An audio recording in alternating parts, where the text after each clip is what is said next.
You there? Oh, sorry.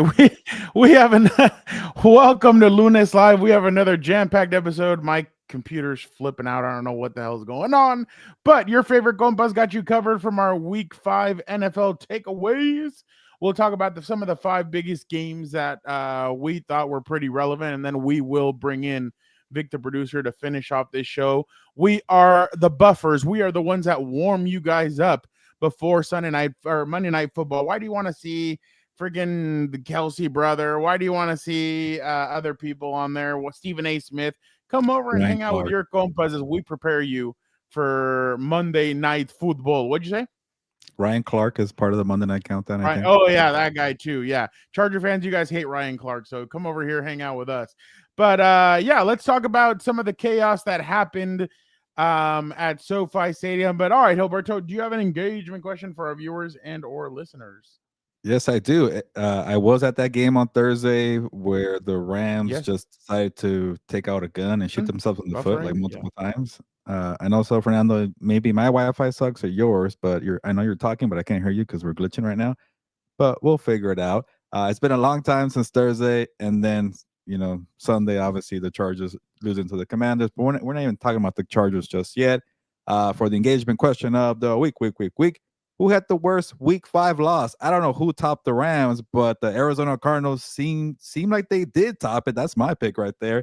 What a debacle there of self-destruction. You kind of just chopped your whole season, or pretty much put your season on life support.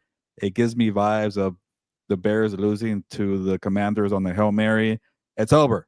It's over, Anakin. I have the high ground. You're done, Cardinals. Whatever. I need to just crap on them more. But let me know in the comments who had the worst loss: Cardinals versus Rams. Jesus, Cardinals, you guys are terrible. Dude, Eric told me after the game, he's like, the Cardinals lost. I was like, weren't they up like 21-6? He's like, exactly. I'm like, wow. By the way, I guess hold on, my bad. I'm looking. I guess Gannon Jonathan Gannon said in regards to the video circulating on how he interacted with Amari DeMercado on the sideline, he addressed it with the team Monday morning, said he prides himself on being even keeled in the heat of the moment. It's not who I am. It's not who I want to be. It's a bad look. Dude, I don't care if you're my head coach. We're grown men here. You don't talk to me that way. Like, I'm surprised DeMarcado composed himself. I get that he screwed up, but Jonathan Gannon and DeMarcado are probably almost the same age. Like, you don't talk to me that way. I don't even care about the age. It's like you're both men here, and he pretty much shoved him like a school kid back in the 50s with the ruler. Like, it was bad. I'm surprised he composed himself. Yeah, no, I saw the Mercado. Yeah, I know what it is. I just read it and I didn't know what way to go with it. With that name. What's the name again? Amari DeMarcado. I'm all trying to say it in Spanish now. He is from Inglewood. Yeah, but where's the name come from? I don't know. You don't want me to tell you probably the way he got his name. Okay, I'm not talking about like when Columbus came over to invade the Americas. Oh no! Oh, by the way, that's on Monday. Next Monday, Happy Columbus Day. That's next Monday, though, not this Monday. Think about that freaking episode on Sopranos where the Puerto Ricans and the Italians get into it. Yeah.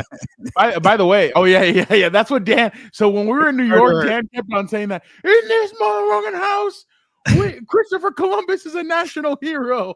I just started laughing. So I thought that was amazing. By the way, did you hear that Joe Morley has a tryout with the Raiders for offensive and defensive line? They need him to go both ways, as like he says the 49ers do. So 49ers fans do. So he's going to go both ways for them. I just saw the video of Morley pretty much, in tears, pissed off about the Raiders. And I don't blame him. I do not blame him. He lost his voice. Like in the video that he shot after the game, he had completely lost his voice. I do not blame any Raider fan for reacting that way. That was horrendous. Oh, Eric was not happy in the press box. Pete Carroll and McVay just having meltdowns. Oh, yeah, and Daniel called me on the way home, and he's like, I can't even say shit to you because we got creamed, and then he just starts laughing, And he's like, well, I went. He's like, at least you went 0-2, and then Eric's like, I did go 0-2 this week, but all right. Let's get into that. Commanders come into SoFi Stadium. Chargers up 10-0. Gilbert, I wrote about it on last night. I put mistakes that I've never seen a Jim Harbaugh team make, whether it's anywhere else that he's coached. Personal or flags, roughing the kicker. Ladd McConkey scores on a punt return, roughing the kicker. That would have put them up, I believe, 17-7.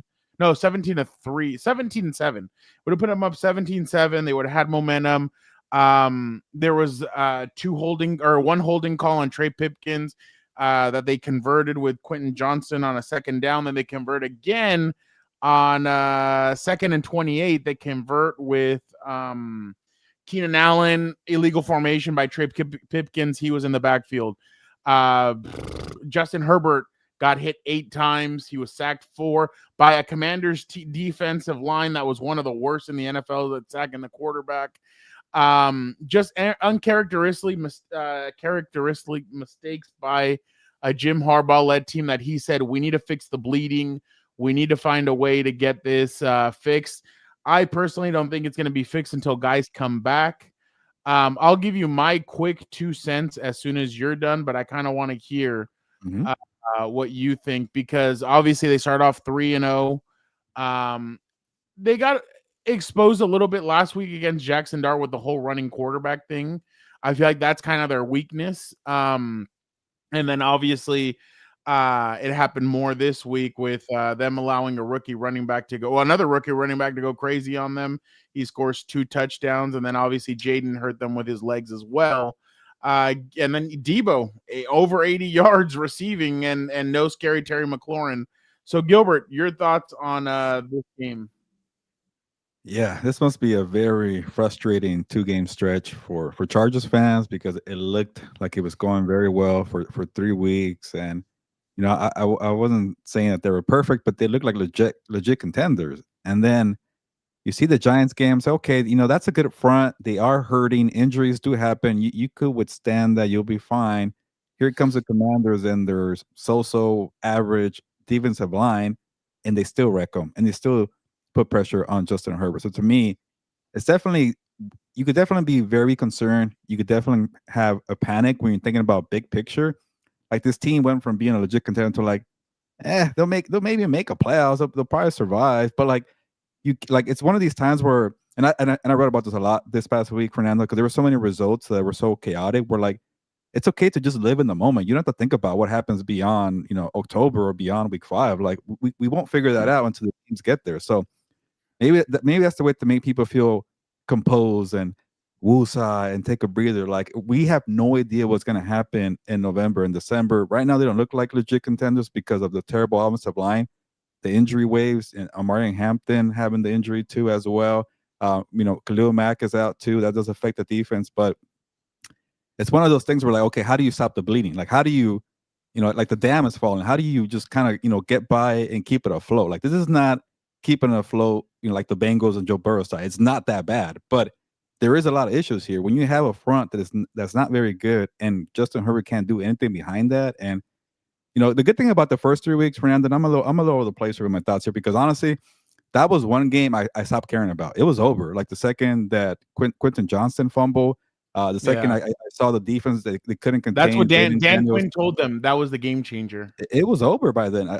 They couldn't contain Bill, the rookie, with the 3 names there. Deebo Samuel was doing whatever he wanted to. So from all phases, that one was over. I could tell. So I'm barely getting my mind wrapped around this one. But there's a lot of concerns, but it's not like one of those things like it's over, like you're doomed, like the Cincinnati Bengals here. Like, you have your. I don't believe it either. You have a lot of talent remaining, but it must be, and I'm gonna go back in circles here. It must be so frustrating where you're Jim Harbaugh and you're Joe Ortiz. You invest in the offensive line. You use a top 5 pick to draft Joe Alt. I want to say he was drafted before Malik Neighbors, right? Yes, he was. You're patient with the game plan. You say, we know the O-line is very important, and then you get this crappy result. Like, you put so much investment, and that's what you get. You pay for Mekhi Becton. You pay for Rashawn Slater to be in camp, ready to go, and he gets hurt. It's just the way football goes sometimes. And I hate to bring this up. It just makes you wonder, like, what is it about the freaking Chargers that always seem to have this voodoo curse? And Dan's gonna blame me probably tomorrow, but like it's been around the franchise for 60 years now, and that's why I'm saying it must be so damn frustrating when you think you have it. Star quarterback, star coach, star defense, star everything. Rising players like Hampton, rising players like McConkey, resurgence from Keenan Allen, comeback player Quentin Johnson, and you still suck, and you still lay an egg for 2 weeks in a row. It's gotten very bad, but all I can say is like it's not that bad, and you can't look ahead to the future. But I just don't know how they fix it. And you could take it away from here, Fernando, because if you name the people on that offensive line, who, what, that guy still plays. Why is he starting? I don't know how you fix it, to be honest here. The problem is, Gilbert, and again, I wrote about this last week. Back in camp, there was a practice on a Saturday. We asked Greg Roman, because Andre James was taking most of the snaps with the first team, and you saw it, and he looked serviceable, and he looked better than what was in there. And we asked Greg, is he in the contention for being the center? Yes, he is. He is in here. It's everybody's in this battle for the 5 starting. Well, obviously, the 2 starting positions of left guard, and center, because Makai's the guard. Joe Walton, Rashawn Slater are where they at. Jim Harbaugh comes in the next day and he goes, no, this battle's between Zion and Bradley Bozeman. And it's just so irresponsible. And that's the thing Dan said yesterday, and I think a lot of fans appreciated what Dan was saying, because last night he said, then don't feed me the bullshit of competitors welcome, because that's not true. They are so dead set on Bradley Bozeman starting for some odd reason. Vic, can you take this off, please? This is exactly what Bradley Bozeman, if you go to every single game, you will see this at least 7 times in the game. Watch him on this play. Look at Herbert doesn't even have any time, and he gets distracted helping Zion. Like, why? There's another clip. The Wi-Fi was taking a crap and it was slow. Like, I'm like, oh wow, he's so slow, and he still got through Bradley Bozeman. And kind of that was funnier to me. But yeah. Oh, okay, my bad. But yeah, now a full pace. Hold on, Vic, real quick. There's another play where hopefully it doesn't crap out, but there's another play where that I have right here, and Bradley Bozeman has been a big topic during press conference, and both Greg are both raving about how good Bradley is. Like last week, he goes, well, it's like Zion came up and he's the one that came up with the game plan. Dude, then something's going on where this game plan's bad. Listen to the way Justin tries to check something, and he gets pissed at Bradley.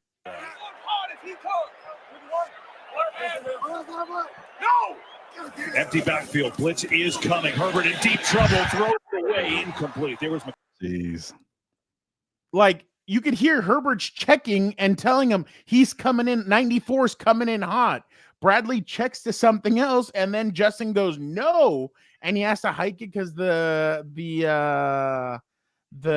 what's it called? The play clock's about to come down.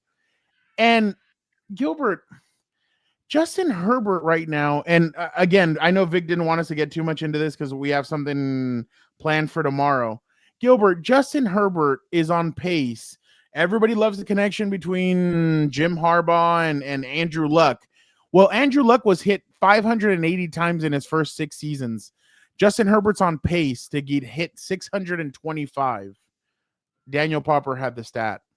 Gilbert, that's 70 more times that he's going to get hit. Gilbert, he's gotten hit 34 times in the last 3 weeks.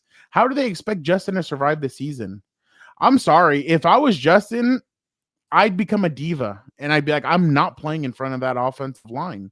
You guys literally want me to get kicked. He's been sacked 12 times. I know, 3 in the last 3 games. I know, Gilbert, that's rare coming from me that I would say something like that. What else is he going to do to get these guys to listen to him? Like, it's that bad. Like, you've put, like, this offensive line has been bad in the past, but at least they had Corey Linsley a couple of years ago, except before his heart kind of gave out on him. Gave out in the sense of he can't play in the NFL anymore. Sorry. But I know what you mean. But ever since they lost him, it's been a cluster F at center. And now they're looking for answers. And you have Jim Harbaugh, like Chris Rim asked him last night, do you feel like you have the players in this locker room to protect Justin? Yeah, I do. No, you don't. Like, it's that obvious. And I think Jim Harbaugh's biggest, being around him now for a year and a half, I think his biggest, not downfall, but his biggest weakness is his loyalty to people. Loyalty is great, but when there's loyalty to Greg Roman, Mike Devlin, and it seems like it's really hurting you, that's when I think you need to look in the mirror and be like, I don't know. Like, there's just nothing creative about this scheme that they're running. Like, in a sense, like, let's just say Mike McDaniel, you give him Keenan Allen, Ladd McConkey, and Quentin Johnston, I bet you he'd scheme all three of them. And I mean, as an offensive coordinator, he would probably scheme them, and it'd be a pretty dynamic offense. Again, as a head coach, it's hard for him to scheme because obviously he's the head coach. He has to be in everywhere, just as an example. But I really think they're dropping the ball hard. I think the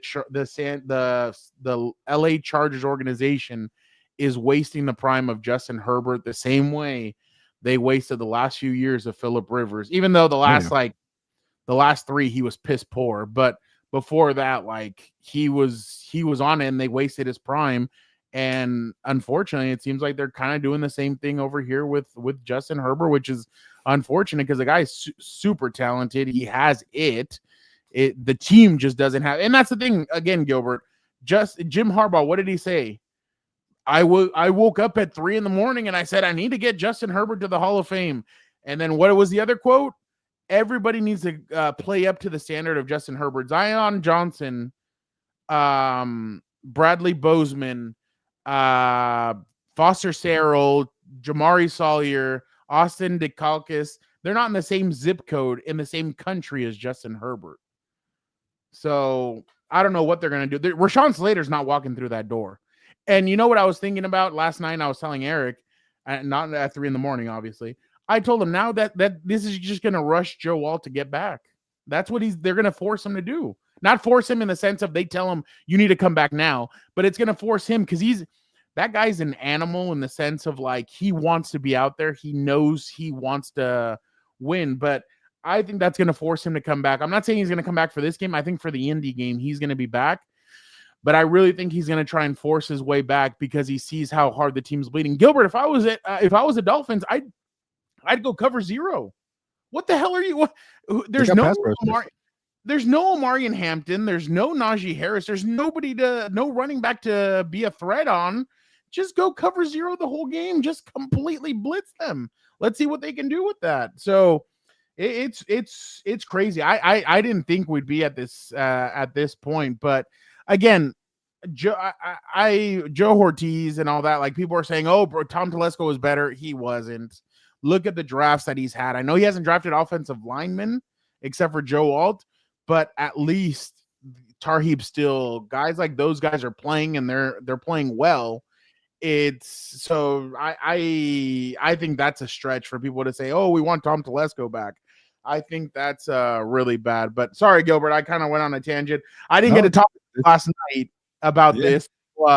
This is a team. I wanted to throw my 2 cents in it. This is a team that you cover. This is a team that there was a game. I mean, a game you were at. This is a game I checked out of by the second half because it was so lopsided. Oh, because you had Tampa Bay versus Seattle. There were so many other good games. But this is the last thing I'll say. I know that's a what do you call them? A shootout. That was, or whatever you like to call. That was a thriller.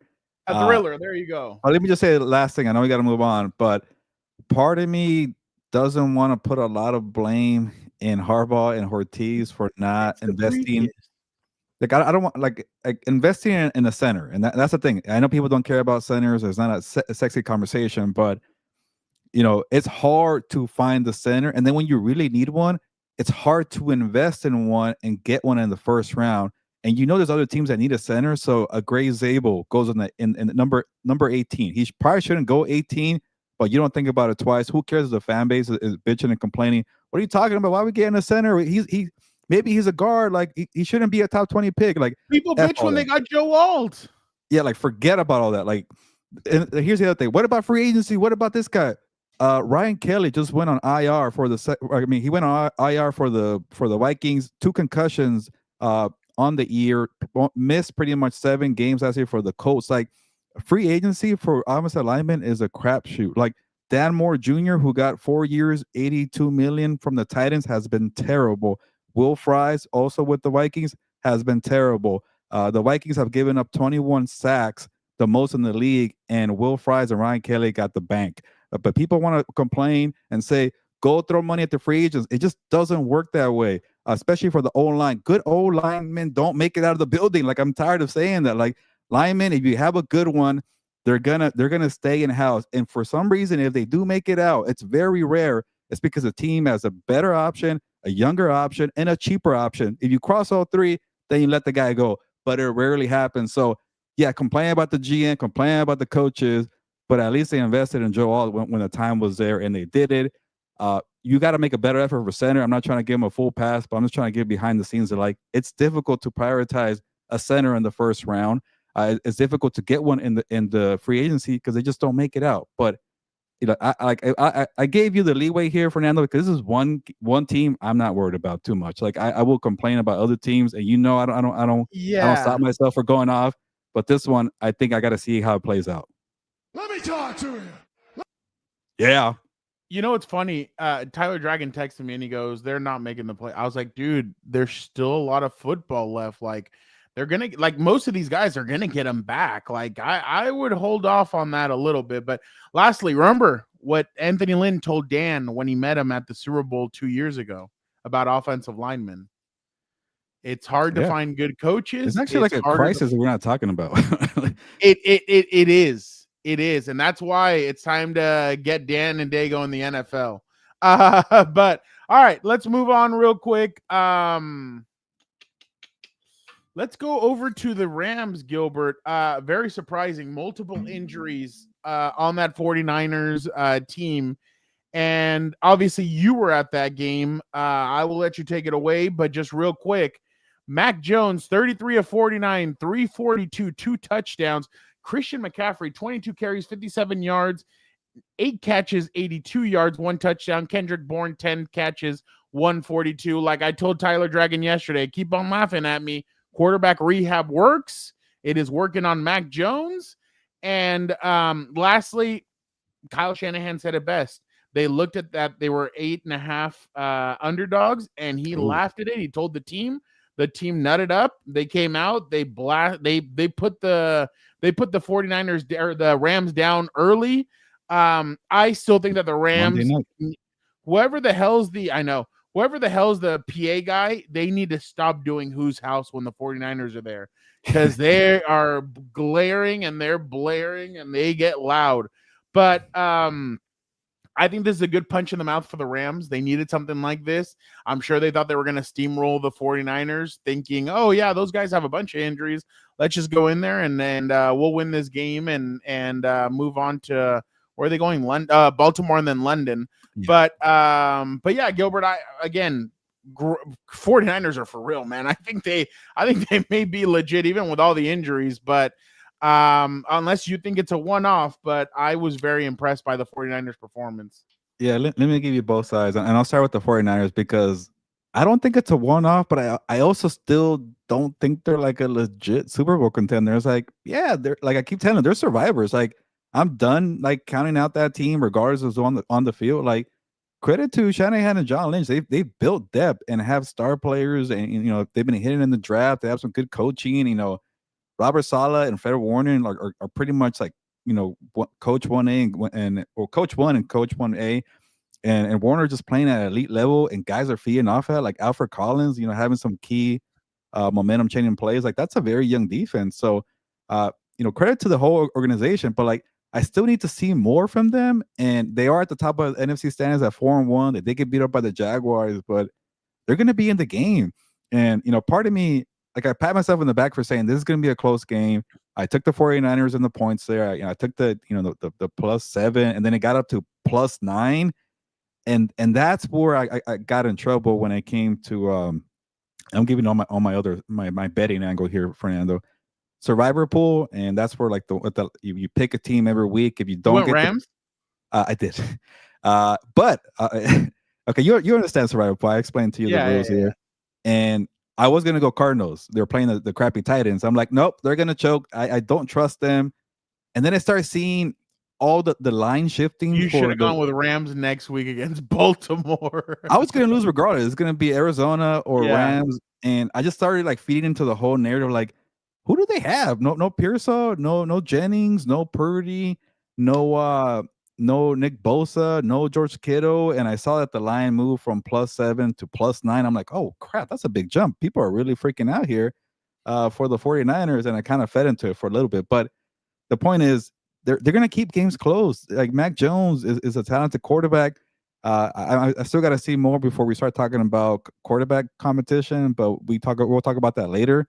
But they're survivors, and that's pretty much plain and simple. Like they are surviving this injury wave. Some teams can't handle it. The 49ers can't. So to that, I give them a ton of credit. I just when it comes to big picture, I still can't get behind that because I don't know. Like what are their biggest wins? Beating Seattle and beating the Rams. Like those are two teams that I have a lot of question marks myself. So the NFC West is competitive, but it's not like a big boy division that we thought they were going to be. They're okay. Then on the Rams side, like I'm really doubting if they're going to be a Super Bowl contender. Like I honestly haven't.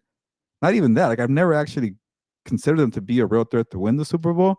But can they win the division now? Like the Seahawks are pretty good. The 49ers are good, and it's a very close race here. You don't have any cornerbacks. Your running backs can't protect the football. They can't catch the football. They can't really get Devontae Adams in sync either. And then you got he doesn't look like he's in sync with Matthew Stafford. and this is a one-off problem. But then Sean McVay calling that crappy play on 4th and 1. I don't know what the hell that was about. Oh, It and the wasn't bigger crappy. problem. It was shitty. There you go. It was shitty. He was sick about it. And then you can't even kick. You like it's not even a kicker problem. It's you can't get the kick over people's hands. Like that's a big issue there. And credit to my colleague Connor Orr for calling out the protection issues there. And he wrote a story about again more offensive line play, Fernando. If your offensive linemen are hurt, and then when it comes to protecting the field goal unit, the linemen are you're down linemen to protect the pressure there. So you bring in backups to do the role, and they're like, "Oh wait, I got to play special teams too. I don't even know how to do this." So I put my hands up, and the Rams are struggling. So I know I'm going on a tangent there. No, To you're summarize, 49ers are going to be survivors. They're going to be in it until the end.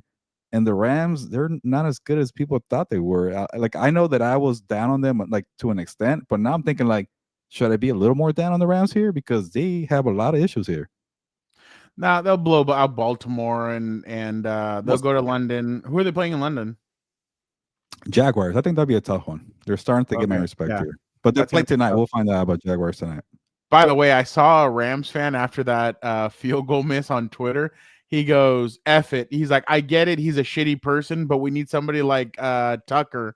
What's his name? Yeah, Justin Tucker. Justin Tucker. There you go. We need somebody like Justin Tucker. It's not even a kicker problem. Like even any kicker can't get the ball over. I know. No, I get it, but I just started like, well, because but I've been seeing people like say Cardi should get cut. I'm like, do you guys not understand football? Like it's a special teams problem. And I know people don't give a crap about special teams, but it's something you should really pay attention to. Like they've missed multiple game, or actually to the credit of Sean McVay, he said they lost both games, Philadelphia and San Francisco, because they couldn't protect on the field goal unit. So that tells you a lot right there. Guys, is it realistic that the Ravens will be picking top 5 next year? No. No, I think it is realistic. Or no, I don't think it is real. Shit. Yeah. No, they're not going to be picking 5. They're gonna go on enough games to get 7 or 8. And I don't know if they're going to make the playoffs though. I think if they're 1-5 going into their bye week, it's going to be very tough. All right. Let us go over to a game that surprised me, Gilbert. I only saw the end of it because I was on the show with Pancho and Adrian, our good friends over at with the Chargers Spanish broadcasting team. But the Eagles get out to a 17-3 lead. They can't get their ball. Saquon Barkley had six attempts for 30 yards. I've never seen that before. He did have a 47-yard touchdown catch, so that was improvement. Jalen Hurts went 23 of 38, 280, 2 touchdowns. Bo Nix, 24 of 39, 242, 1 touchdown. And J.K. Dobbins, 20 carries, 79 yards, 1 touchdown. The Denver Broncos come from behind, down 17-3. They end up beating the Philadelphia Eagles. Gilbert, is this the signature win? Is this more about the perfect storm that was for the Broncos, knowing all the beef that's going on right now with the Eagles and them kind of taking advantage? Or is Philly just a mess right now and they don't know what their identity is on offense? These are all tough questions because this is another game where, like, I don't want to look beyond what happened for 4 quarters. Like, I there was media members patting themselves on the effing back after this one. See, those are the Broncos that we all know. I'm impressed, but I'm not that impressed because I was telling Victor, like, all last week, like, they just match up well. Like, this is one of the rare teams that match up well with the physical, gritty toughness of the Philadelphia Eagles. A lot of teams can't handle that. To the Broncos' credit, that's a strength. They know how to play smash mouth football defensively. And let me kind of break it down. Like, like the Broncos defense is not special enough to carry a Bo Nix offense to the Super Bowl, but they're good enough to win a playoff game. They're good enough to make some damage and put a scare into you. And that's a very diverse defense, and they don't have a lot of star power, but what they do have is a good edge rusher, Nick Bonito, who's actually starting to become a star. Like he's living up to what he did last year. Like it wasn't a fluke. Like he's becoming a legit number 1 edge rusher. And then you have depth on the front to put pressure or stop the run. And then you got a physical downhill safety who's healthy right now. Ufanga, he has to stay healthy for the whole season. But that's making a difference. When you're doing the tush push and short yardage and playing Saquon Barkley, you need everybody. You need all 11 guys to be that tough. And then the second you're putting pressure and you're taking away the run, okay, well, here's Jalen Hurts to drop back to A.J. Brown and Devontae Smith. Good luck giving the ball to A.J. Brown when you got PS2 there. Surtain was having a great game against A.J. Brown. A.J. Brown got frustrated a couple times there. And that's why they went to Devontae Smith for like the first time in a long time, because A.J. Brown got shut down. So you put in all these elements of defense here, and maybe it is to what you said, the perfect storm. But I prefer they match up well against the Eagles. And yeah, and here's the other thing I'm also annoyed about. It's the Broncos are like, here are the pom-poms. They're the real Super Bowl threat that we all thought they were. Like, I hate that. And then here's the other one that I hate for the Eagles. It's 2023 all over again. This defense, this offense sucks. They went 10-1 and then they faded. When has this offense been pretty? It's what they do. And 8 times out of 10, the opposing team doesn't know how to handle ugly football. They don't know how to handle Saquon Barkley. They don't know how to handle A.J. Brown and Jalen Hurts. So, like, can we pump the brakes on 2023? I hate these comparisons to, like, if you look at the numbers from the last 2 years, they're going to fade and this and that, whatever. Like, the Eagles are still good. They're going to be fine. And the Broncos are still kind of who I thought they were, a division round team if they're lucky to win a playoff game, but they'll make the playoffs, and that's it. But people want to really hype up this game like we just saw two seasons change because the Broncos win. To me, I'm annoyed about that, but the Broncos have a physical defense, and they use it to their advantage. Credit to them for that. I feel like PS2 matches up better against bigger receivers like against him than Devontae Smith. Like, that's what I noticed when he faced Quentin. Quentin was a little bit too fast for PS2. But at the same time, I mean, that's why Devontae Smith was on the other side and he was having such a I don't want to say easy time, but yeah, I kind of felt like it was the perfect storm for the Broncos to take advantage. Like you said, they match up well, they do some really good things. I just thought that the Eagles defense doesn't have that same juice that they had last year. But like last year, I remember you couldn't throw near 27 at all. You could throw Quinyon Mitchell's way, and now you can kind of throw the Wi-Fi lag. No, that's fine. No. I think that's my Wi-Fi.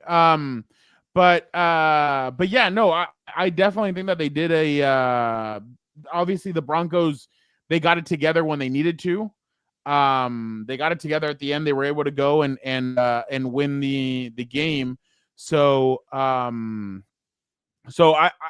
again, I think that the Broncos are a good team. I just don't think they're that great team that everybody else thinks that they are, because I do think they have a Bo Nix problem. I'm a little surprised that they don't feed J.K. Dobbins more. It seems like J.K.'s kind of proven in the past that if you keep on feeding him, good things are going to happen. But again, besides Cortland Sutton, I really feel like they have no viable threat, and that's kind of what exposed them. So I'm thinking that before, like Chris Olave to me could end up going to Denver, especially because Sean Payton was with him down there, I think his rookie year. So, or no, was it Dennis Allen? No, it might have been Dennis Allen. Yeah, I think I can't remember. All right, sorry, I was gonna Yeah. say, I was gonna say Mickey Lunes is I not gonna trade anybody, but yeah, I think by then Sean Payton was gone.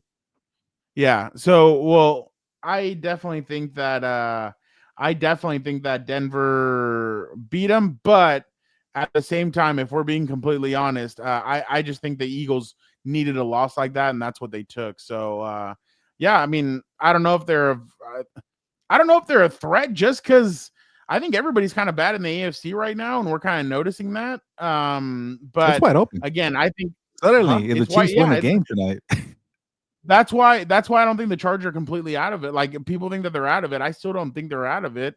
I think the AFC hasn't been as good as what people thought it was going to be. What's the best team right now on the spot, Fernando? What's the best team right now in the AFC? Buffalo still. Oh, they got a lot of problems there. I know they do, but I'd still say Buffalo. They don't have a good defense. They're pretty bad. I know. You see, Joey keeps on performing well, though. Yeah, I did see. What do you have? Like, he has like 2 or 3 sacks now. I forget. I think he has 3. Yeah. I mean, we'll see. Mehul, we really appreciate this part. He says, You guys have a really good podcast. I'm surprised it's not as big as some of the other sorry ass podcasts. We definitely appreciate that. That means a lot. We're not here waving the pom poms and giving you positive clickbait. I'll just leave it at that. Yeah, exactly. Gilbert, real quick, let's transition over to the Titans against the Commanders, Gilbert. It was just a weird game. The Commanders get out, or the Commanders, damn. The Cardinals get out to a 21-3 lead, or 21-6 lead. After a night run of a 1-yard touchdown, they get up 21-3. In the fourth quarter, just all unravels, Gilbert, with a Tony Pollard touchdown. Tyler Lockett fumbles near the end zone. The ball gets kicked around. It gets recovered in the end zone by Tyler Lockett recovers it in the end zone. The touchdown scored. Then Sly comes up and kicks the game winner after missing the extra point after the Tony Pollard 1-yard kick. Or Tony Pollard 1-yard run. They end up beating the Cardinals, Gilbert, a Cardinals team that. Sorry. Oh, really? Let me see what he said. That's a good one, but no, we appreciate that, Angel. But yeah, it just, Gilbert, it's a bad. Oh my God, that's why everybody was so excited. Dan waited until 2 minutes and 30 seconds. And then he just like unleashed F-bomb after. I'm like, geez. Wait till 5 minutes. That's why they were all hyped. Like, no. And then I got like a phone call in the middle of it from one of our compas, and I'm like, hey, let me come back. And everybody got excited. They're like, oh, Dan's by himself. There's nobody to hold him back. Dan, unleash. And he just keeps on freaking getting, like, there was a bunch of people in there getting him all riled up. I'm like, can you guys stop, for the love of God? But Gilbert, it's one of those things where I don't know if Brian Callahan saved a job. I don't think so, because it's the Cardinals. But at the same time, Gilbert, we have to start having a conversation about Kyler Murray. It's not happening. He's not getting any better. I think we're still seeing the same Kyler Murray from a couple of years ago. I don't think anything in his game has changed. I don't think he's gotten better at all. Gilbert, what were your thoughts on this game, and what are your thoughts on Kyler Murray? Yeah, I'll be quick on the Tennessee Titans. I got to give them some credit. They finally won a game, and let's remember the Tennessee Titans. But this victory does nothing for you in the long run. I don't think Brian Callahan's gonna survive the year. I still got to see a lot from Cam Ward. He's not a savior just because he had one game-winning drive, but that's awesome. Credit to Cam Ward. He needed that one, and he made some big-time throws in the fourth quarter. But the Cardinals gave you that one. That was gift wrapped, and you took it. Credit to you. Enjoy the victory. You might go 2-15, but who cares? Moving on to the Cardinals, like I mentioned earlier, like what happened, and I think Connor wrote about this. I'm like, yeah, that could definitely happen. The way the Bears lost to the Commanders on the walk-off Hail Mary, and they lost, 10 games in a row, 11 in a row? Like, I could see that happening to Arizona. You get the whole thing with Jonathan Gannon, who I think is starting to feel the heat. Like, he has progress, but it's very small progress. And then now you got the cheap ownership opening up the wallets, and they're like, you got to win now. You got to go to the playoffs, man. We're paying here for Josh Sweat, and we're investing in the draft for your defense, and we already paid Kyler Murray, and like, what are you gonna give us? Another 7 or 8, 9 wins? Like, that's like you're into year 3. You got to do something. So the way he was pissed off kind of told me everything. The way they've been kind of having some choke jobs and flat performances, I've been screaming it. And they're a talented team, and he knows how to coach defense. But he finally tried to do something about it by getting pissed off, but he did it poorly. Like, go maybe I should have said this. Go maybe kind of shake up the OC, Drew Petzing, like for his terrible play calls. Maybe shake up the quarterback a little bit for some terrible passes. Like, this is not Kyler Murray's fault, but it's just a typical Kyler Murray play. Did you see when the ball hit him in the helmet? Like, he was like a little kid confused. Like, what the hell? It's like it was the center's fault, but like it hit him, and it's just a definition of Kyler Murray. And Kyler Murray, was joking, last week when he said, "Oh yeah, the renderings for the new facility look great. I hope I'm here for that." Like, yeah, it's totally true. Like, who knows? You're gonna be there for that. Like, it's gonna happen. It's like 2 years from now. You probably won't make it. But you got to pull the plug. Either I hate to say this, and I'll find a nice way to say it, and you guys can read between this the way I'm saying it. You need to make a change, and if you want to move Petzing somewhere else, go ahead. But he's not working, and most of the times the quarterbacks get the benefit of the doubt over the OCs, but it's not working there. You don't have a running back that's capable of being a number 1 running back when James Conner went down. So to me, I don't know. What are you really doing here? Do you just kind of tank the season away and hope to get a better pick to get the quarterback? Because I feel like if they get another quarterback, like they might be a quarterback away from being a good playoff team. Like, they have a good defense, but it's getting to a point where I'm like, I think Jonathan Gannon might get fired. Like people are very frustrated. I know people don't talk about the Cardinals besides me here. Like, people don't give a crap about them, and I don't blame them. But there's pressure, and they're not delivering. And now they're the 4th best team in the division. And it's not even close. The Seahawks, 49ers, or Rams are better. So to me, I would not be shocked, Fernando, if they rip off like a 4-game losing streak here. I don't even know the schedule, but this is the type of game that just destroys you mentally.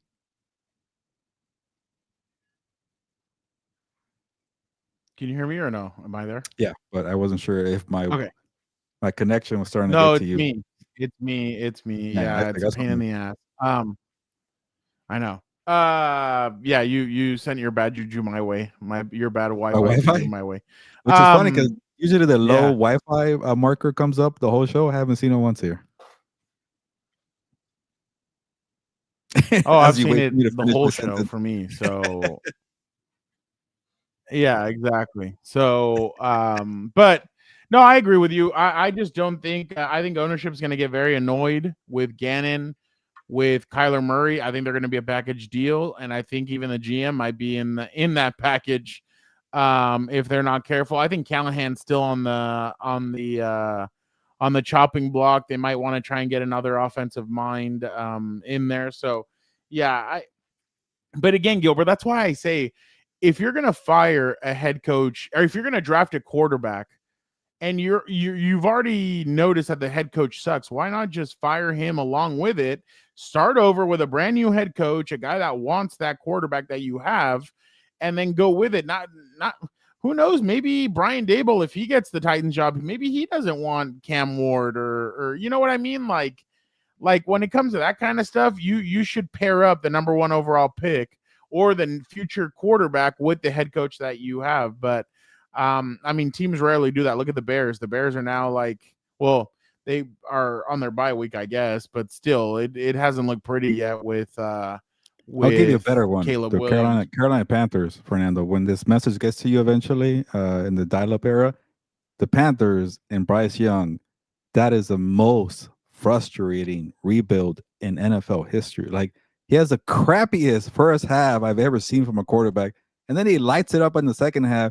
It's like he's like, yeah, you should probably cut me. You should probably get rid of me. But then I'm gonna give you flashes like that where you think about it. Let's do it again for another month. Like, that is the most annoying thing you can have for a young quarterback. But like, you got to ride out the wave. I'm not saying the Panthers should commit to Bryce Young because he hasn't been good, but that's kind of thing with Cam Ward, Caleb Williams is like, you got to decide which growing pains are worth it, you know? No, I completely agree. Gilbert, last but certainly not least, the New England Patriots on Sunday Night Football go into Buffalo, and they stun the Buffalo Bills.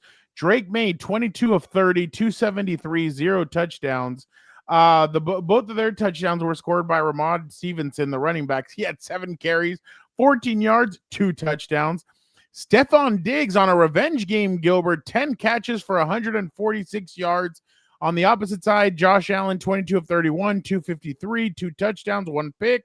Dalton Kincaid, 6 catches, 108.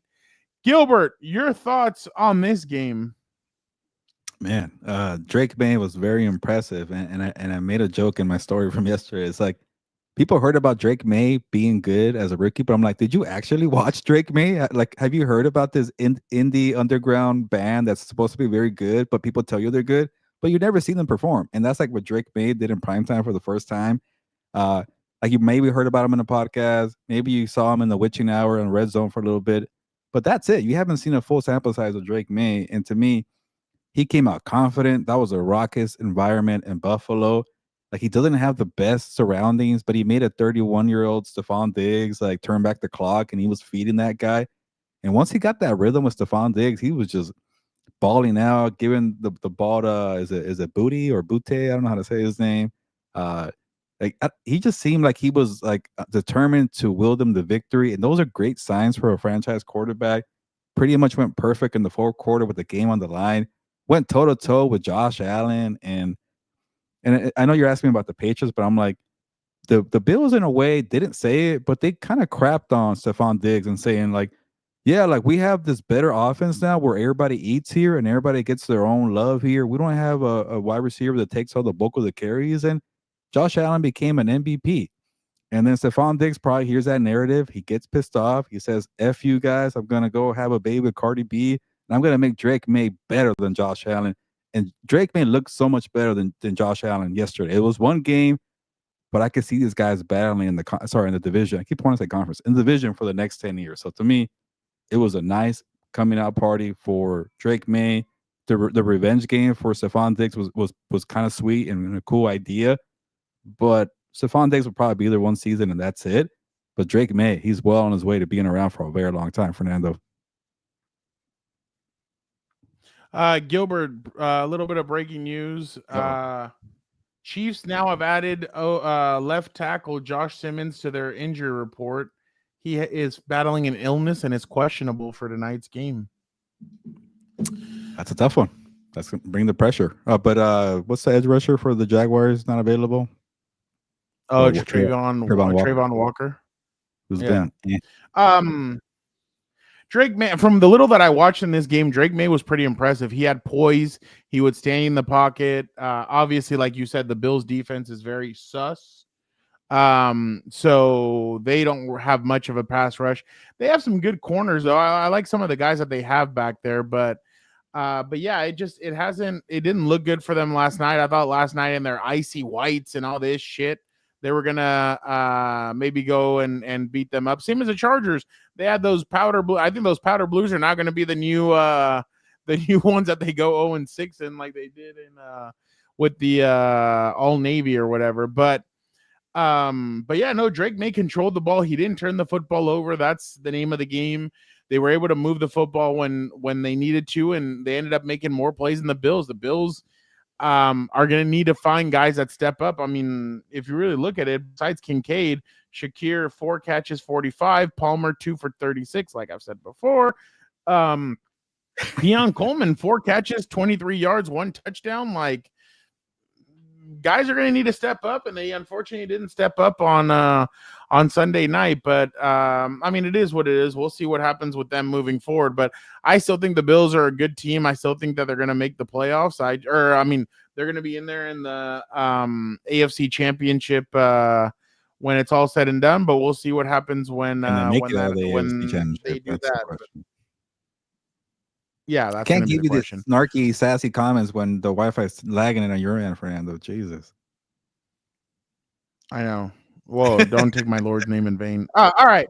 Let us bring in Vic, the producer. Let's finish this off right the way we usually do. Let's bring Vic in and give me 1 second. Let me see if I can do something about this Wi-Fi. I'm listening, though. Hello, Victor. How's it going? Hey, what's going on? Let me fix this. Wi-Fi doing much better than Fernando's, I hope. I think so. I'm able to watch the Dodger game here while I'm producing. So we're doing good here, and it looks like we'll get him back soon. All right, Gilbert. I was going to say about baseball, Victor. I am so out of the loop in baseball. I'm like, oh man, I was so busy watching football. I missed the Dodger game yesterday, and then I find out they got a rest day after game 1. What the hell is going on in baseball? Yeah. That grinds my gears. They were at the Eagles game. Yeah. That's right. It was an Eagles game, huh? Yeah.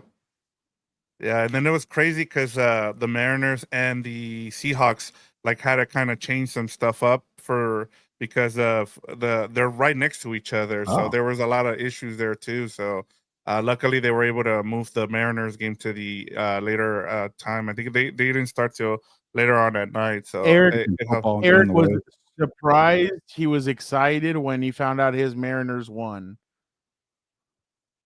Good for him. And Ibuka went off too. What a day for Eric. Yeah. Rob Gronkowski can't say his name. How does he say it? I couldn't remember how he said it, but he just didn't know how to say Ibuka. Yeah. All right, my bad, Vic. No problem. Did you guys want to do the fact or fiction, or do you want me to just get to my questions? Whatever you prefer, sir. We got to get it going, so whatever you want to do. All right, we're going to go quick here with fact or fiction. Do the Cowboys deserve credit for overcoming tough situations, which is something you wrote about, Gilbert? Yeah, these are all probably going to be fact because I wrote about all these and I asked the questions, but I do want to hear Fernando's thoughts here, but because he's definitely harsh on the Cowboys, and I want to be quick in saying this. This is not the Cowboys are a real Super Bowl contender answer. It's not Dak Prescott is top 10 quarterback. It's not none of that. It's just for a team that lost Michael Parsons and before the season, a team that has no CeeDee Lamb, a bunch of injuries on the offensive line, some injuries on defense, and to be 2-1, like let's give a clap to Brian Schottenheimer. Like he got a raw deal there. I get to beat the crappy Jets there, but the defense came alive for Matt Eberflus, who people want to crap on. He didn't have Michael Parsons for a whole freaking month, and he needed to adjust there. They got 5 sacks there. So to me, read the story at SI.com. And Brian Schottenheimer's offense, by the way, is like top 5 in every major category offensively. They're doing things right there. Again, it's not a hot take about them being a real threat here, but I think they need more credit. Fernando, what do you say? They played the Jets. Okay. They've tied with the Packers. I mean, like, yeah, that one. Okay, so are the Packers good or they're bad? I'm just saying they need more credit. No, people but like to crap on the Cowboys.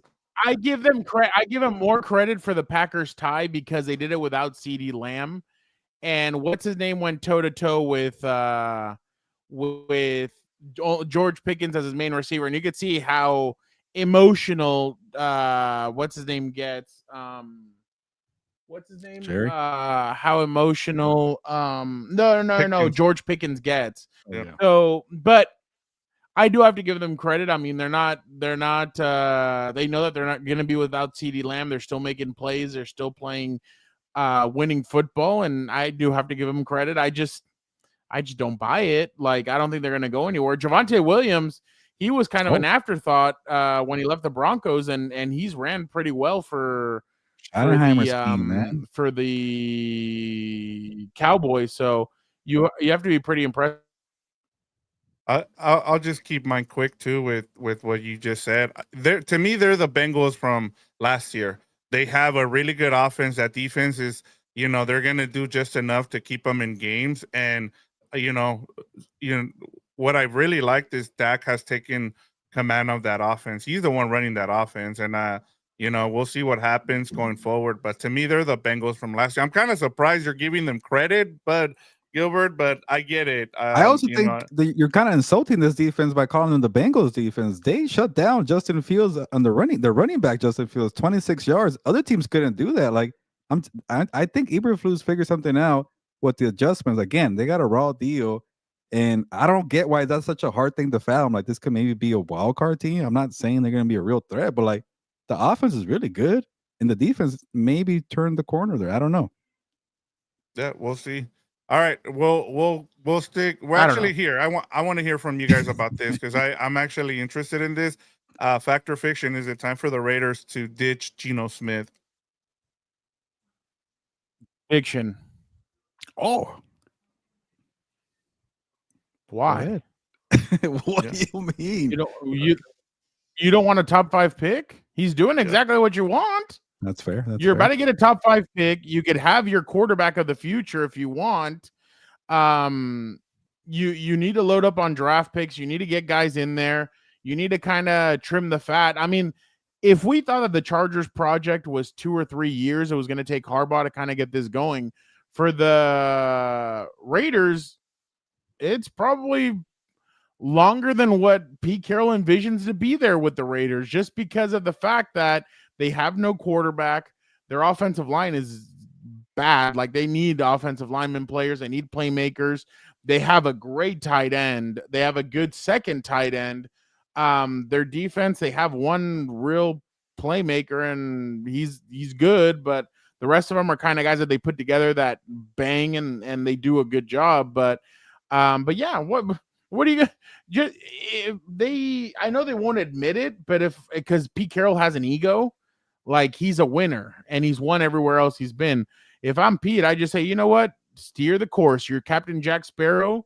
You have the compass. You know what your future is. Just keep it going and try and draft the quarterback that you want in the top 10. Remember, with Tom Telesco, you weren't able to get up early to get that Jaden Daniels. Maybe now you can get your Jaden Daniels a couple of years later, but no, stay the course. What either way, what the hell are you going to throw in there? Kenny Pickett's going to just do the same shit that Geno's doing. And then on the other side, what are you going to do?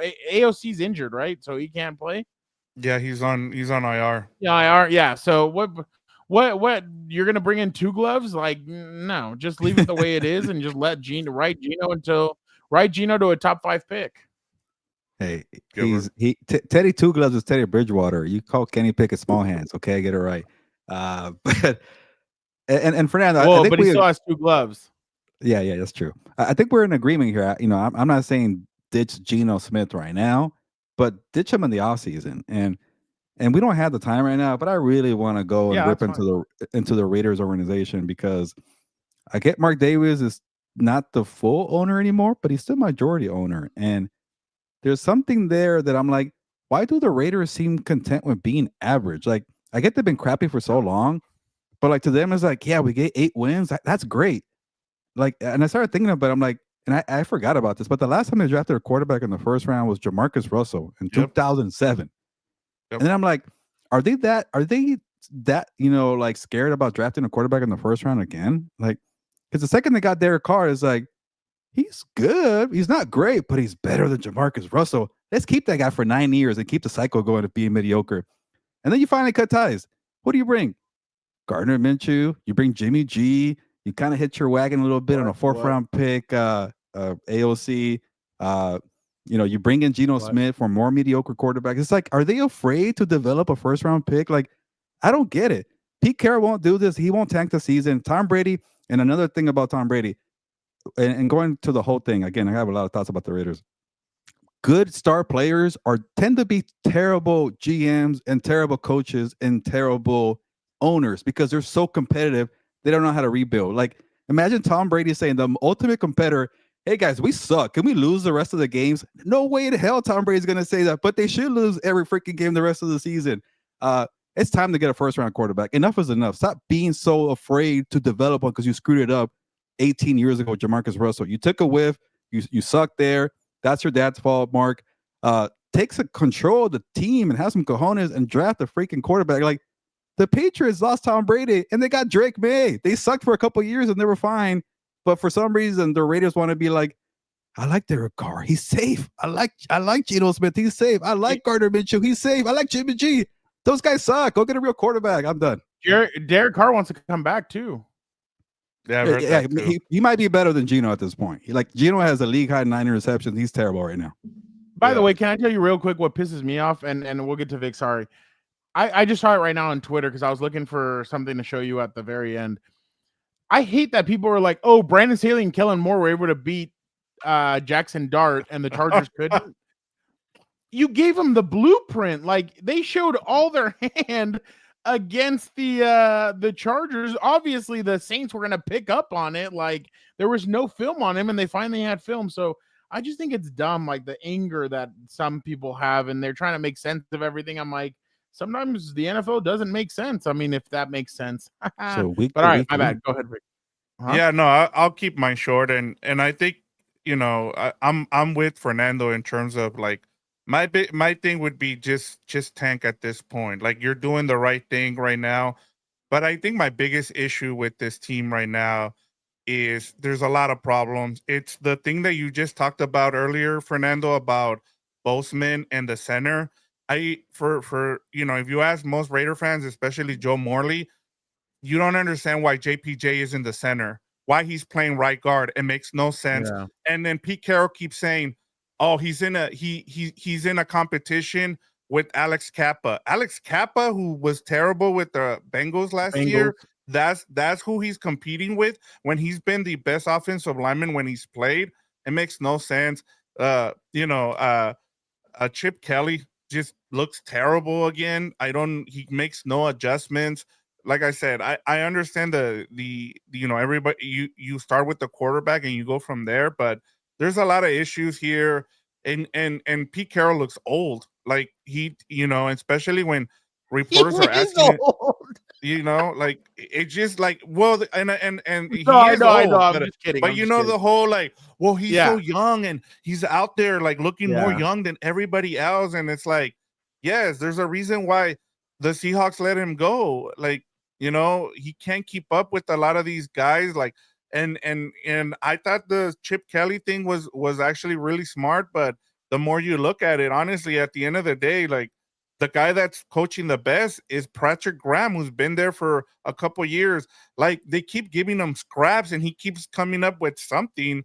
Like I think, like I said, I don't think it's Geno Smith, but just continue to do what you're doing right now, like, and continue to tank and try to get a top 5 pick. I hope you mean like for the season, but get rid of him after the season when you get a first round quarterback, right? You have an out. Like you only gave him you have an out. And this is why, and we'll talk about this tomorrow furthermore, because I know we have to get to the Monday night game here, but this is why if you look around, all the successful teams right now, the ones that are doing really good are the ones that are not paying the quarterback $50 million or above, like, because they're able to build around that team.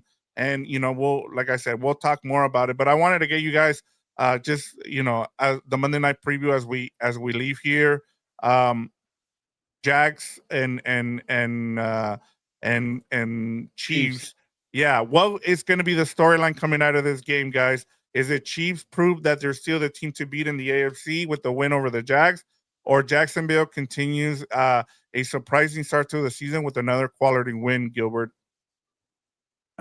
This is a tough one, and as you guys know, I tend to be a little more positive on the Chiefs here, but the Jaguars did something last week where they're pretty impressive to go into Levi's and beat them. I do worry about the Chiefs having injuries to Xavier Worthy, maybe no Josh Simmons, but I think it's just an illness. Maybe he's okay. But yeah, I'm not gonna make excuse for the Chiefs. I'm gonna say it's the first one. They're gonna beat up on the Jaguars. I'm not saying they're gonna win like in dominant fashion, but they could win by a touchdown.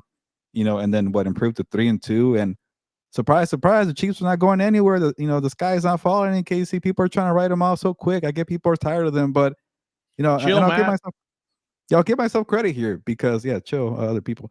I'll give myself credit here because people blur the lines. Were like, I don't want to see that team anymore. I get tired of that team. Like they just they win. I don't understand why that's a problem. People can't notice it. They know how to win when it matters. People, they don't care about stuff. People want style points. They want to be entertained. I get it, but sometimes take off the hate glasses and support and say that's a good team. They're gonna find a way to do it, and they might do it tonight. And if they don't, then yeah, people are gonna say, yeah, they suck. I called it. But for the most part, they're gonna be okay. Like the demise is not happening anytime soon. Fernando, what's the storyline coming out of this game? Gilbert, I don't know about that. The whole demise isn't happening anytime soon. It comes for everybody. I just don't. This team, to me, that defense can be had. I'm not saying it's going to happen tonight, but I think the storyline is going to be that they hung on and they were able to win. But yeah, I'll say that they were able to hang on. I know I chose the Jaguars to win, but it's the Jaguars. I don't believe in them that much. I just think it's Dan and Gilbert baited me into it, and I'm like, all right, fine, I'll just take the Jags. Why not? Yeah, blame me for that one. They could still both win. Of you guys even if they lose, Fernando. The sky's not falling. Huh? No. But I'm not saying the sky's falling. I just don't think they're the same team that they were 2 years ago. That was a juggernaut. They could I think if they get into a shootout, they can't get into a shootout.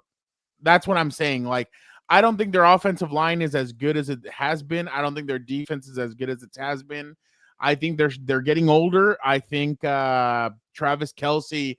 I think Chris Jones is starting to slow down as well. Like they're starting to get up there in age. But I mean, we'll see what happens. I still think Kansas City's going to win tonight. But if not, I mean, I have my pick back there. But Vic, can you check this off real quick? Just give Gilbert the video that he wanted to hear.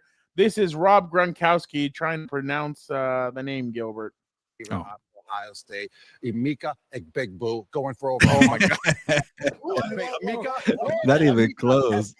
I'm getting confused. Are you going? I'm getting confused. The last name was just butchered.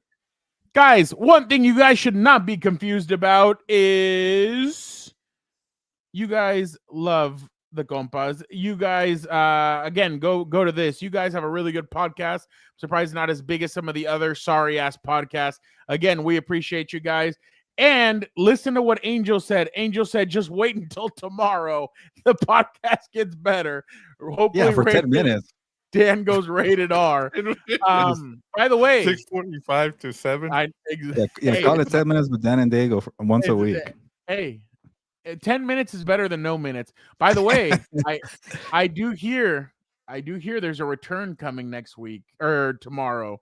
We will see if a certain fan returns to the show to throw in his comments. He heard what some of the people were saying about him. Oh, yeah. And he is not happy. So we will when it's a bye week, it's easy to come back. It's a bye week, huh?